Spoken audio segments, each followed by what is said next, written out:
Of course, we had live boxing last week, and in the studio right now we've got Ben Whittaker, boxer first and foremost, the Olympic silver medalist, British light heavyweight, joins us live in the studio. Hello, thanks for coming in. Thank you very much for having me. Yeah, cheers for turning up today and coming into the studio with Martin Keown and occupying the same space as Martin Keown, because he can be quite distracting at times. We're about the same weight, by the way. What weight are you? Is that light heavyweight, so it's about 79. Simon told you not to ask any questions. I told you not to ask boxing questions. Listen, I'm the only real other fighter in this room. You kidding me? So we'd be about the same weight then. I don't know, true. Yeah, I'm 12 and a half. He hasn't weighed you, so how would he bloody know? Anyway, you look a bit heavier than me, so. Oh, okay. As well as being a British light heavyweight, you're also made a name for yourself with your flamboyant displays, most recently with a unique performance against Khalid Gredia on the undercard of Buatsi Aziz last weekend. It's long been a showman sport, boxing, hasn't it? Are you just following a long tradition of showboaters, or are you taking it to a new level?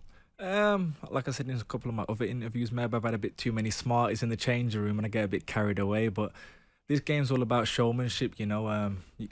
I could have easily got the job done pretty simple, but taking that risk, it gets the fans out the chair, makes them want to pay. And at the end of the day, they're paying their hard-earned money, so that's what it's about. Who inspired you? Truthfully, a Cuban called Mario Kindelin. He beat Amir Khan in the Olympic final. Great boxer. He does the art, if I'm honest, hit and not get hit.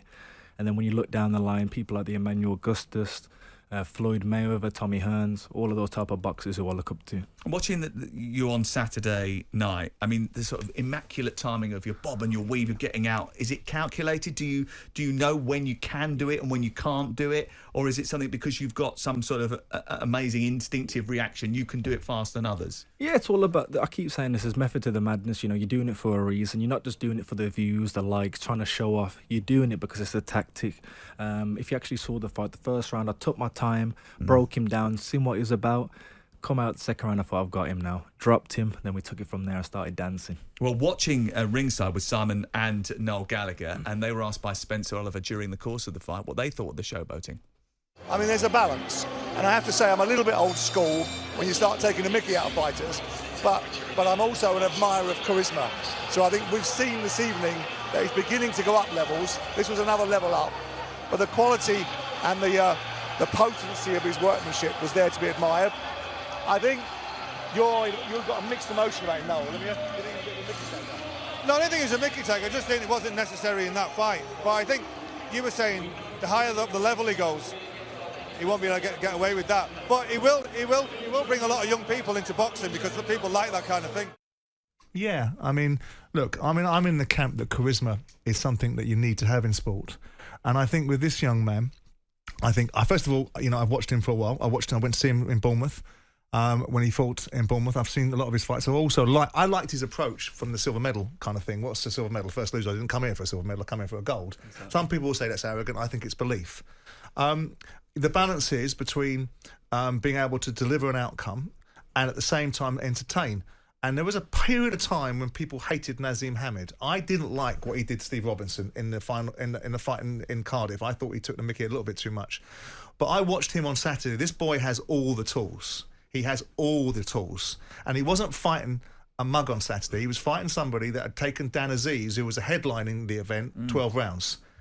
I think it got a little bit more sticky for you, Ben, because I think you dropped him in the second round and I think you thought he was done. Yeah, and he came back a little bit gamer. Fair play, exactly. But I think this boy, I'm telling you, not because he's sitting across the table from me, this boy is a superstar in the making. If he gets the right people around him, gets promoted the right way and matched the right way, you are looking at a superstar both in the ring and outside the ring. No doubt about it. Can you see that? You recognise that in yourself? Do you know what you have to do to get to those levels? Yeah, of course. I'm flashy in the ring, of course, but I've got a good head on my shoulders. You know, I've got a great family.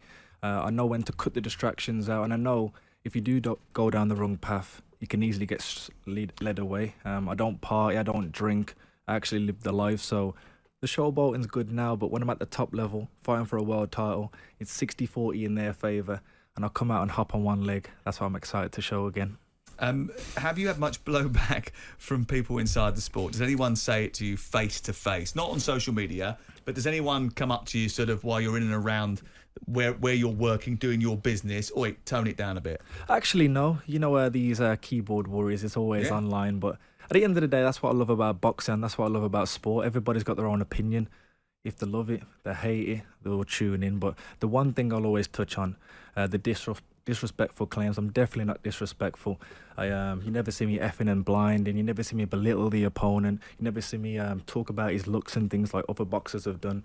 If anything, after I make sure I lift up his hand, make sure the crowd clap for him, and I stuff watched like that that. fight, and you seem to fight with a rhythm Yeah. and a feel, and you break down your opponent, Yeah. but it's on the edge a little bit. Yeah. And you know, if I'm watching that and I'm boxing, I'm thinking I'm gonna. Do you know what? All these movements, I'm gonna tag him. Yeah. I'm gonna tag him.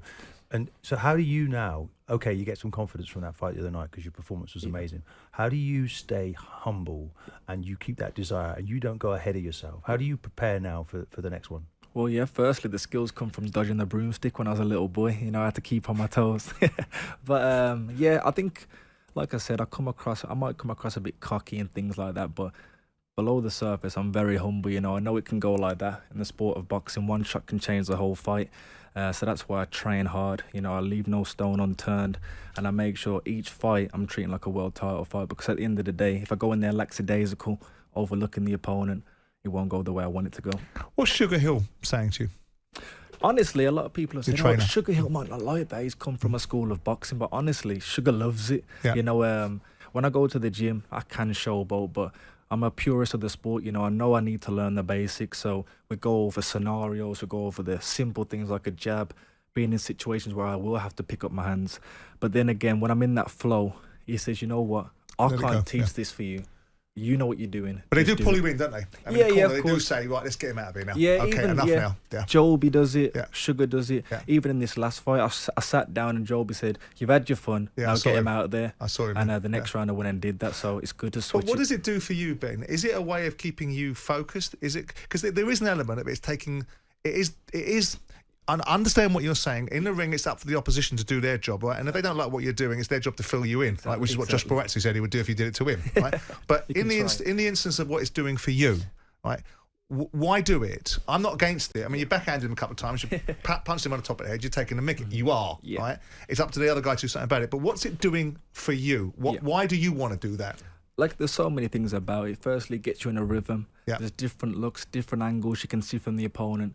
And sadly, when I was at school, I was a wind-up merchant. So Yeah. was my boxing style. If you're going to bite to it, Have you always perfect. been the hard man in the playground at school? Were you what made you box? Truthfully, well, I was diagnosed with ADHD when I was a young kid. Best people are, mate.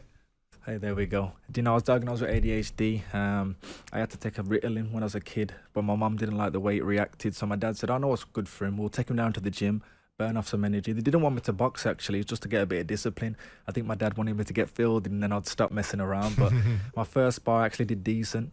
To impress my dad, I signed up, did the medical myself, come home and said, "Dad, I'm boxing next Saturday."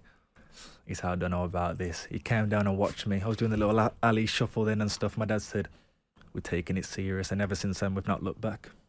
You mentioned what it does for you. What does it do to your opponents? Is there a plan that you are trying to provoke them, in a sense, to give yourself another option? 100%. I don't like to give away all the tactics, of course, but yeah, if you're going to bite to it, get frustrated and fall in, bow, there we go. And that's what you do it for. Like I said, I don't do it for the likes, the Instagram reels. That's good. I'm not going to complain, but it's a tactic, you know. Everybody can stand there and have a war, but you don't see many, especially at light heavyweight, being able to move, being able to react from the hips and things like that.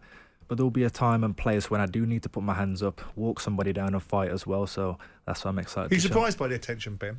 I mean, atypically, you wouldn't normally be sat in some of the studios you're sat in 6 fights into a professional career. exactly. And you're getting a lot of attention. It's very important that you balance that out and keep it real. And I'm sure at 26 now. But are you surprised? Because, you know, the media are all over you. You've been here a couple of times. People are talking to you left, right and centre. Yeah.